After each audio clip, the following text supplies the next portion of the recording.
अच्छा, जरा तसव्वुर करें कि एक महीनों की कड़ी मेहनत, मुनासिब खाद और दिन रात की देखभाल के बाद एक किसान बहुत ही शानदार और मीठा फल उगाता है। जो कि आमतौर पर ज़राअत में होता है। बिल्कुल, लेकिन दरख्त से तोड़ने के आखिरी 5 मिनट में की गई एक छोटी सी गलती उस फल की सारी मार्केट वैल्यू तबाह कर देती है। ये तो सुनने में किसी अलमिया से कम नहीं लगता। है ना? सुनने वालों को शायद हैरान हो, लेकिन लकत के केस में बिल्कुल ऐसा ही होता है। JQ ग्लोबल एग्रीकल्चर की जानिब से पेश किए जाने वाले इस डीप डाइव सेमिनार में खुशामदीद। जी खुशामदीद। आज हम सोर्सेज का एक ऐसा गहरा मुताला करने जा रहे हैं जो ज़राअत और मईशियत दोनों का रुख बदल सकता है। आज का हमारा मौजू लोकट पोस्ट हार्वेस्ट गाइड 2026 है। जी, एक बहुत ही अहम मौजू है आज के वक्त में। सही कहा। देखिए, लुकात अज़ाहिर एक छोटा, सादा और मजेदार फल है, लेकिन हकीकत में ये बेहद नाजुक है। खेत से लेकर खरीदार के हाथ तक इसकी ताजगी बरकरार रखना एक महज इत्तेफाक नहीं, बल्कि एक मुकम्मल साइंस है। एग्जैक्टली। और आज हम इसी साइंस को डिकोड करेंगे। ये वैसी बात है कि जिस फल को हम इतनी आसानी से खा लेते हैं, उसके पीछे कितनी गहरी ताकत छुपी होती है। बिल्कुल। लोकात एक ऐसा फल है जो जरा सी लापरवाही, हाथ के दबाव या टेम्परेचर की तब्दीली से अपनी पूरी अफादियत खो देता है। आज के इस गहरे मुताले का मकसद उन तमाम बारीकियों को समझना है ताकि हार्वेस्ट से लेकर वैल्यू एडिशन तक हर कदम महफूज हो। अब हम अगली स्लाइड की तरफ बढ़ते हैं, जिसका उन्वान है लोकात हार्वेस्ट एंड वैल्यू एडिशन 2026। तो ये पंजाब एग्रीकल्चर सीरीज 2026 का एक अहम हिस्सा है। इस रहनुमाई की बुनियादी अहमियत क्या है? देखें, जो मटेरियल आज हम डिस्कस कर रहे हैं, इसका source post harvest research centre है, यानी अयूब ज़रई तहकीकाती इदारा फैसलाबाद, जिसे आमतौर पर ARI कहा जाता है। अच्छा, ARI, ये तो पाकिस्तान में ज़राई तहकीक की रीढ़ की हड्डी माना जाता है। बिल्कुल सही। और इन मुस्तनद मालूमात के जो प्रेजेंटर हैं, मोहम्मद जावेद कमर, वो एक सीनियर सॉइल साइंटिस्ट हैं। यानी ये किसी आम तजुर्बे की बात नहीं हो रही? नहीं, बिल्कुल नहीं। उनकी तहकीक की खास बात यही है कि ये लैब की चारदीवारी तक महदूद नहीं। एक सीनियर सॉइल साइंटिस्ट होने के नाते उन्होंने मिट्टी की केमिस्ट्री से लेकर मार्केट तक के हर पहलू को इस गाइड में समोया है। ये खेत पर आजमाया गया सोर्स है। जबरदस्त। अब हम अगली स्लाइड की तरफ बढ़ते हैं, जिसका उन्वान है की growing regions and harvest window. अगर हम ज्योग्राफी को देखें तो पोठोहार रीजन का नाम सबसे ऊपर है। रावलपिंडी, चकवाल और झेलम के अजला। राइट। मैं तो इसे पंजाब में लोखाट की सिलिकन वैली कहूंगी, लेकिन यही मखसूस इलाका इसका प्राइमरी हब क्यों है? इसके पीछे कोई जादू नहीं है, बल्कि खालिसतन जमीन की साख्त और क्लाइमेट का कमाल है। पोथौर की मिट्टी थोड़ी पथरीली और ढलान वाली है, मतलब वहाँ पानी खड़ा नहीं होता। अच्छा, यानी ड्रेनेज अच्छी होती है। एग्जैक्टली। लोखाट की जड़ें खारे पानी को बिल्कुल पसंद नहीं करती। फिर सर्दियों में इस खित्ते को जो मखसूस चिल आवर्स यानी ठंडक के घंटे मिलते हैं ना, और फिर फरवरी से अप्रैल के दरमियान जो हल्की गर्मी आती है, वो एक आइडियल माइक्रो क्लाइमेट बनाती है। और यही फरवरी से अप्रैल का वक्त इसकी मखसूस हार्वेस्ट विंडो है, राइट? जी बिल्कुल। और यही वक्त इसे एक हाई वैल्यू क्रॉप बनाता है, क्योंकि इस वक्त मार्केट में दूसरे ताजे फलों की कमी होती है, तो किसान को मुनाफा अच्छा मिल जाता है। अब हम अगली स्लाइड की तरफ बढ़ते हैं, जिसका उन्वान है न्यूट्रिशनल प्रोफाइल पर 100 ग्राम। मायशत से हटकर अगर हेल्थ की बात करें तो 100 ग्राम ताज़ा फल के बुनियादी सर्विंग साइज में सिर्फ 47 कैलोरीज होती हैं, जो कि काफी हैरान कुन है। वाकई, क्या ये उन लोगों के लिए बेहतरीन नहीं जो अपना वजन कंट्रोल करने की कोशिश कर रहे हैं? ये डाइट करने वालों के लिए एक अनमोल तोहफा है। सिर्फ 47 कैलोरीज के साथ साथ इसमें 12 ग्राम कार्बोहाइड्रेट्स और 1.7 ग्राम डाइटरी फाइबर भी होता है। अच्छा, यानी न्यूट्रिशन का बैलेंस काफी अच्छा है। बेहतरीन बैलेंस है। कार्बोहाइड्रेट्स जिस्म को फौरी तवानाई का झटका देते हैं, लेकिन इस फाइबर की बदौलत वो एनर्जी एकदम खत्म नहीं होती, बल्कि देर तक बरकरार रहती है। मतलब भारीपन का एहसास नहीं होता। बिल्कुल, पेट भरने का एहसास होता है, लेकिन सुस्ती या भारीपन नहीं आता। अब हम अगली स्लाइड की तरफ बढ़ते हैं, जिसका उन्वान है क्लिनिकल हेल्थ बेनिफिट्स। इसमें निज़ाम हाजमा, कुव्वत मुदाफ़ियत, दिल की सेहत और ब्लड शुगर का जिक्र है। लेकिन अच्छा, यहाँ एक लॉजिकल सवाल पैदा होता है। जी पूछिए। अगर इसमें 12 ग्राम कार्बोहाइड्रेट्स हैं, यानी मिठास है, तो ये ब्लड शुगर को रेगुलेट कैसे कर सकता है? यहाँ पर कुदरत का बायोकेमिकल डिजाइन समझना पड़ता है। ये ठीक है कि इसमें शुगर है, लेकिन साथ में जो 1.7 ग्राम हाई फाइबर है, वो जिस्म में एक स्पीड ब्रेकर का काम करता है। Speed breaker? वो कैसे? जब कोई लोकट खाता है तो ये फाइबर ग्लूकोज को खून में तेजी से शामिल होने से रोकता है, यानी ग्लूकोज के जज्ब होने की रफ्तार सुस्त हो जाती है। अच्छा, तो ब्लड शुगर एकदम से शूट नहीं करती। एग्जैक्टली, जिसे हम इंसुलिन स्पाइक कहते हैं, वो नहीं होता। और अगर दिल और इम्यूनिटी की बात करें तो इसमें मौजूद एंटीऑक्सीडेंट्स और विटामिन ए खालियों को टूट-फूट से बचाते हैं। साथ ही मिनरल्स दिल की कारकर्दगी को बेहतर बनाते हैं। अब हम अगली स्लाइड की तरफ बढ़ते हैं, जिसका उन्वान है फंडामेंटल हार्वेस्टिंग रूल्स। अब खेत की तरफ वापस आते हैं। फल का दरख्त पर ही मुकम्मल पकना क्यों जरूरी है?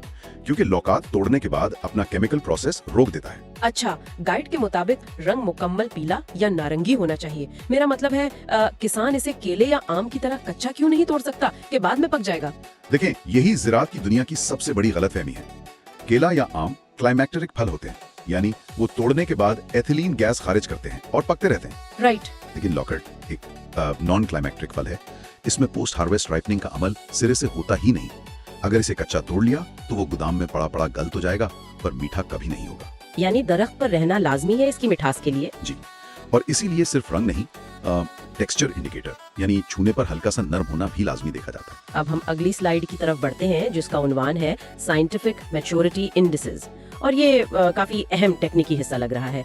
क्या सिर्फ पीला रंग देखकर फल तोड़ना काफी नहीं? रंग ज़राअत में बाजू का धोखा साबित होता है। हमें इतनी साइंस में पढ़ने की क्या जरूरत है? पीला है तो मतलब पक गया? नहीं, फर्ज करें दरख्त की जो शाख सूरज की तरफ है, उस पर डायरेक्ट धूप पड़ने से छिलका जल्दी रंग बदल लेगा। वो बाहर से पका हुआ लगेगा, लेकिन अंदर से कच्चा और खट्टा होगा। ओह वाह, तो असल पैमाने क्या है? असल मिठास को टोटल सॉल्युबल सॉलिड्स यानी TSS कहते हैं। ये 10 से 15 डिग्री के दरमियान होना चाहिए। और इसे मापा कैसे जाता है? इसके लिए एक छोटा सा आला होता है जिसे ब्रिक्स रिफ्रैक्टोमीटर कहते हैं। बस एक कतरा रस उस पर डालते हैं और वो बता देता है। साथ ही सावरनेस लिमिट यानी तेजाबियत 1.5% से कम होनी चाहिए। अच्छा, यानी जब इन मेयारात पर पूरा उतरेगा तभी बेहतरीन जायका और लंबी शेल्फ लाइफ मिलेगी, क्वालिटी आउटकम बेहतर होगा। बिल्कुल सही। अब हम अगली स्लाइड की तरफ बढ़ते हैं जिसका उन्वान है हार्वेस्टिंग बेस्ट प्रैक्टिसेस। गाइड कहती है कि सुबह सवेरे हार्वेस्ट करें और तेज कैंची या क्लिपर इस्तेमाल करें।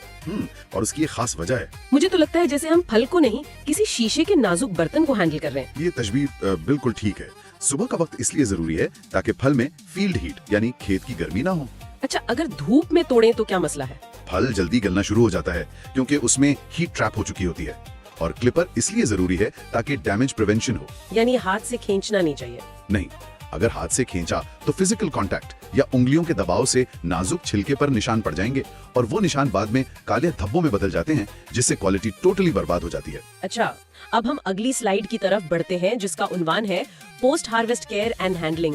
फल को फौरन साये में मुंतकिल करना और नर्म पैकिंग मटेरियल यूज करना तो समझ आता है जी, लेकिन गाइड में एक अजीब पॉइंट है। अगर फल इतना नाजुक है तो तरसील के लिए इसे मजबूती से यानी पैक टाइटली क्यों करना चाहिए? ये सुनने में अजीब जरूर लगता है, लेकिन मजबूती से पैक करने का मतलब इसे कुचलना या क्रश करना नहीं है। तो फिर क्या मकसद है? असल मकसद नक्ल और हमल के दौरान काइनेटिक डैमेज से बचाना है। अगर पैकिंग ढीली होगी तो ट्रक के झटकों से फल आपस में रगड़ खाएंगे और उछलेंगे। राइट, रगड़ खाने से दाग पड़ जाएंगे। एग्जैक्टली। टाइट पैकिंग उन्हें अपनी जगह फिक्स रखती है और इससे पहले क्वालिटी सॉर्टिंग लाजमी की जाती है ताकि साइज और म्यार के हिसाब से फल अलग अलग हों। अब हम अगली स्लाइड की तरफ बढ़ते हैं जिसका उन्वान है ऑप्टिमल स्टोरेज कंडीशंस।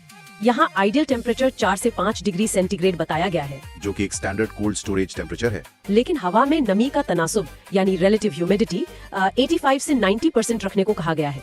इतनी ज्यादा नमी तो एक ट्रॉपिकल जंगल में होती है। हल्की सी हंसी के अंदाज में। जी बिल्कुल, लेकिन इसकी साइंस ये है कि लोकाट में पानी की मिकदार तेजी से कम होती है। अच्छा, हाँ, अगर हम नमी कम रखेंगे तो फल बुखारात बनकर अपना पानी उड़ा देगा।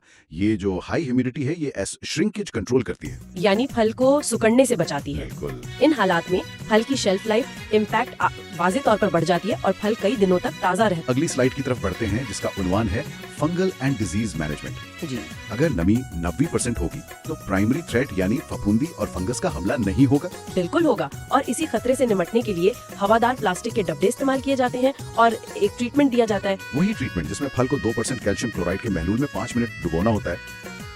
एक नमक जैसा केमिकल फफूंदी को कैसे रोकता है? ये असल में खलियों की केमिकल रिएक्शन है।